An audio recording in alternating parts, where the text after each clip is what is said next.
एक दिन एक जवान आदमी भगवान बुद्ध से मिलने के लिए आता है। वो बुद्ध से कहता है कि आज आप मुझे कुछ ऐसा ज्ञान दीजिए जिससे मैं जिंदगी भर के लिए सुख और शांति से रह सकूं, और वो भी आसान भाषा में जिससे मैं आपकी बातों को समझ सकूं। बुद्ध ने उस आदमी से पूछा कि तुम्हारा कोई बेटा है? उस जवान आदमी ने कहा, हाँ, मेरा एक बेटा है। बुद्ध ने फिर से पूछा, क्या तुम्हारा भाई का कोई बेटा है? उस जवान आदमी ने कहा, हाँ, मेरा भाई का भी एक बेटा है। बुद्ध ने फिर से पूछा, क्या तुम्हारे पड़ोसी का कोई बेटा है? उस जवान आदमी ने कहा, हाँ, मेरा पड़ोसी का भी एक बेटा है। बुद्ध ने आगे पूछा, कोई ऐसा इंसान जिसे तुम पर्सनली नहीं जानते, क्या उसका भी कोई एक बेटा है? उस आदमी ने कहा, हाँ, उसका भी एक बेटा है। महात्मा बुद्ध ने फिर से उस आदमी से पूछा, अच्छा, तुम मुझे बताओ, यदि तुम्हारी बेटे की मौत हो जाती है तो तुम्हें कैसा लगेगा? तुम्हें कितना दुख होगा? जवान आदमी ने कहा, हे बुद्ध, मेरा दुख का कोई अंत नहीं होगा, यहाँ तक कि मेरे बेटे की मौत की खबर मैं सहन नहीं कर पाऊँगा। मुझे ऐसा लगेगा कि मेरी पूरी दुनिया ही उजड़ गई, और मुझे ये पता नहीं है कि उसकी मौत के बाद मैं कैसे जिंदा रह पाऊँ। भगवान बुद्ध ने आगे पूछा, यदि तुम्हारी भाई की बेटे की मौत हो जाती तो तुम्हें कितना दुख होगा?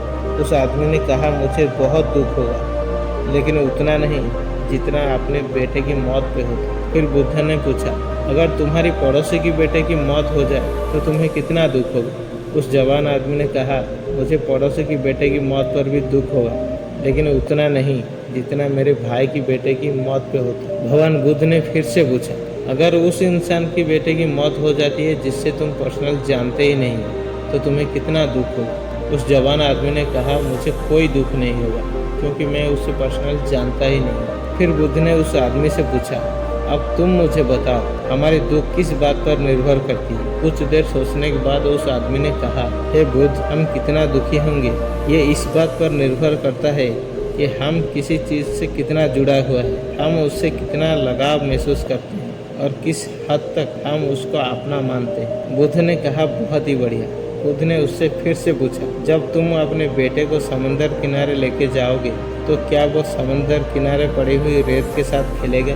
आदमी ने कहा, हाँ, बिल्कुल खेलेगा। बुद्ध ने फिर से पूछा, समंदर से आने वाली लहरें जब तुम्हारे बेटे की द्वारा बनाई गई रेत की घर को तोड़ देगी तो क्या तुम्हारा बेटा रोएगा? उस आदमी ने कहा, हाँ, बिल्कुल रोएगा। बुद्ध ने फिर से पूछा, क्या तुम भी उसके साथ रोओगे?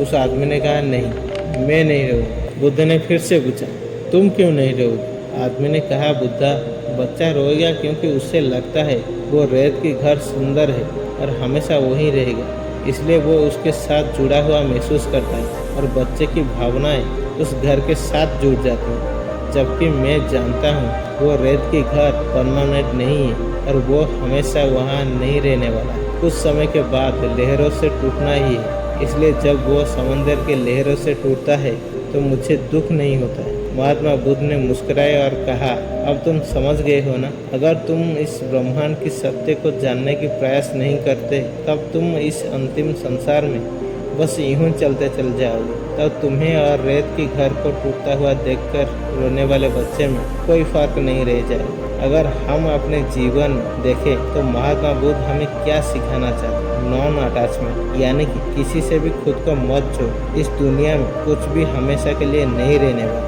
अगर हम खुद को किसी भी चीज़ या किसी भी इंसान से जोड़ लेते हैं तो हमें दुख होगा जब वो चीज़ या वो इंसान जब हमको छोड़ के चला जाएगा। ये वो रहस्य था जो बुद्ध ने जान गए। जीवन में सुख और शांति पाने का यही एक तरीका है, और वो है नॉन अटैचमेंट। क्योंकि इस दुनिया में सब कुछ एक भ्रम है, और इस भ्रम से आप अपने लिए क्या चुनते हैं ये केवल आप पर निर्भर करता है। क्योंकि जैसे ही आप अपनी ज़िंदगी को देखना शुरू कर देंगे ये वैसे ही बन जाएगा। ऐसे ही और इंटरेस्टिंग वीडियो देखने के लिए हमारे चैनल को सब्सक्राइब करें। मिलते हैं अगली वीडियो पे, तब तक के लिए जय हिंद, जय भारत।